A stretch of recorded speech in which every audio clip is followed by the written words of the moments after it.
আসসালামু আলাইকুম, কেমন আছেন সবাই? রমজান মাস, সকালবেলা আপনাদের জন্য হাজির হয়ে গেলাম আপডেট দেওয়ার জন্য। প্রথমে পাটের আপডেটটার কথা বলি।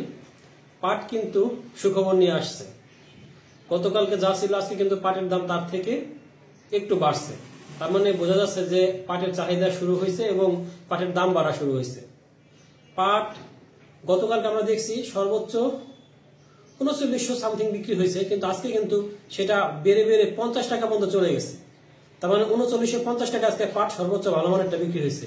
আর নিচের গুলা 3500, 3600, 3800, 3700 এরকম আছে। তবে পাটের যে বৃদ্ধির ধারা সেটা কিন্তু অব্যাহত আছে। তার মানে বোঝা যাচ্ছে যে পাট ইনশাল্লাহ খুব দ্রুতই হয়তো আরো বাড়বে।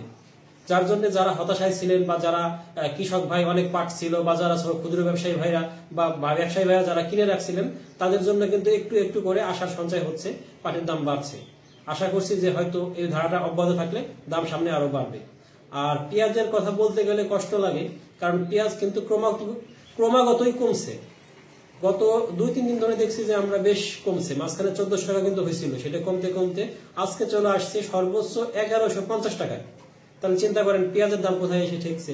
আর এটা হলো সর্বোচ্চ 1150, যেটা সেটা কিন্তু হালি পেঁয়াজটা। আর মুড়ি কাটার দামটা আরো কম, সেটা দেখা যাচ্ছে 1000 টাকা।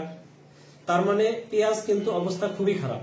আর এক্ষেত্রে কৃষক ভাইদের অবস্থাও খুব খারাপ। আর যারা ব্যবসায়ী ভাইরা কৃষকদের কাছ থেকে খরিদ করে মোকামে পাঠায় তাদের অবস্থা কিন্তু খারাপ। তারা এদিকে 1150 টাকা কিনলেও মোকামে কিন্তু দামটা আরো কম। সেক্ষেত্রে ছোট ব্যবসায়ী ভাইরা বা ব্যবসায়ী ভাইরা কিন্তু আপনার ক্ষতিগ্রস্ত হচ্ছে এবং কৃষকদের পাশাপাশি। তার মানে পেঁয়াজের অবস্থা খুবই খারাপ। আর পাটের অবস্থা একটু একটু করে ভালো হচ্ছে। তবে এই ভালো হওয়া আসলে ভালো না, কারণ শেষ পর্যায়ে এসে একটু ভালো হবে এটা কিন্তু ঠিক না। বিষয়টা হলো পাটটা সারা বছর একই রকম থাকা উচিত, আর পেঁয়াজটাও একই রকম থাকা উচিত। পেঁয়াজের দামটা আর একটু বাড়লে সবার জন্য ভালো হয়। প্রিয় দর্শক, আমাদের ভিডিওটি ভালো লাগলে লাইক, কমেন্ট, শেয়ার দিয়ে সাথে থাকবেন। আর নিয়মিত আপডেট পেতে চ্যানেলটিকে সাবস্ক্রাইব করে রাখবেন। ধন্যবাদ সবাইকে। আল্লাহ হাফিজ।